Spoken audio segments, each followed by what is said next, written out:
I'm Simon Hodgson, the Managing Partner of Acona, and we are today announcing that Acona has become an LLP, a Limited Liability Partnership, Acona Partners LLP.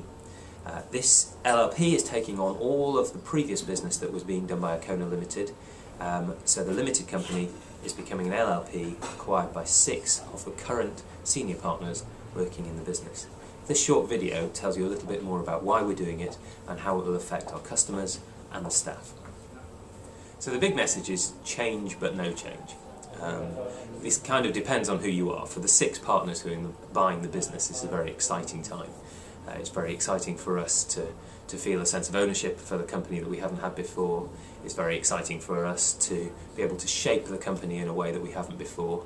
And it's very exciting for us because we want to build something that we think is going to last. We chose a partnership structure so that we could leave it as an employee-owned business forever.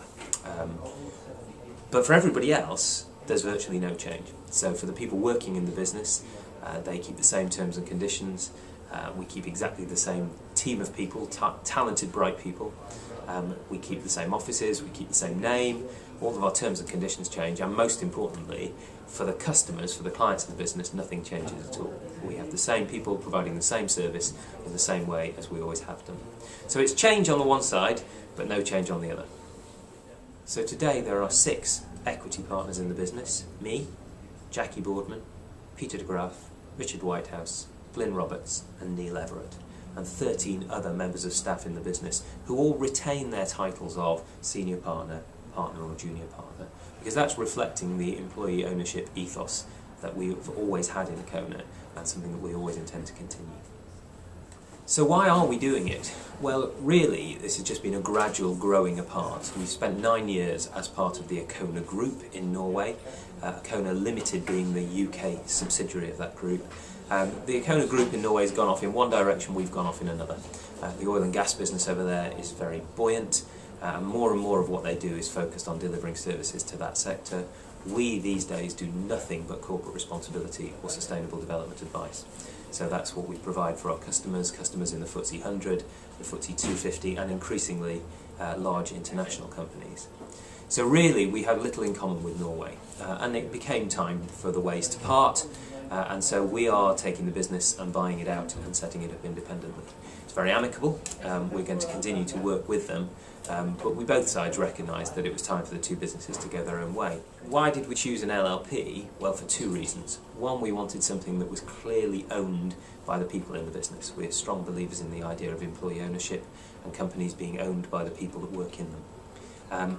And secondly, we recognise that the nature of what we do is very similar to the nature now of what a law firm would do or an accountancy firm would do, in that the clients have strong relationships with individuals in the company. And we wanted to recognise that through our choice of an LLP structure, which is really built around the strength of relationship with the individuals.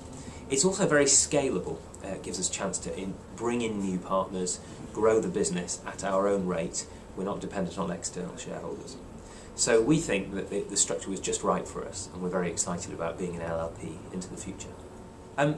How will it affect clients? That's a good question. Hopefully not at all.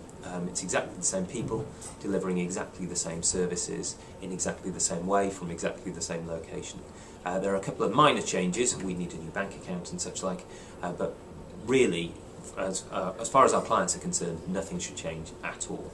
And that was one of our overriding factors in designing the buyout. Having lost the Norway connection, does it change our perspective on international business? Well, the answer to that is no, not at all, because we really, surprisingly, did very little of our overseas work in Norway. We do have a growing international business, but it's often with clients in other parts of the world. So we can service that from the UK, and we have 2 very good partnerships with Africa Now and with CSR Asia that enable us to work in those 2 key markets for us. Many of our clients have supply chains in those parts of the world, and having partners on the ground is very useful. So no, nothing changes when it comes to international business. So what of the future? How would we see the future? Well, we chose a partnership model because it's very scalable. So we can add new partners. Today at Foundation there are 6 equity partners, 13 members of staff, but we would expect the business to grow steadily in the years to come, either by the addition of new partners from within the current team or from new partners joining us from outside. So it's a very scalable, very adaptable model, and that was part of its attraction.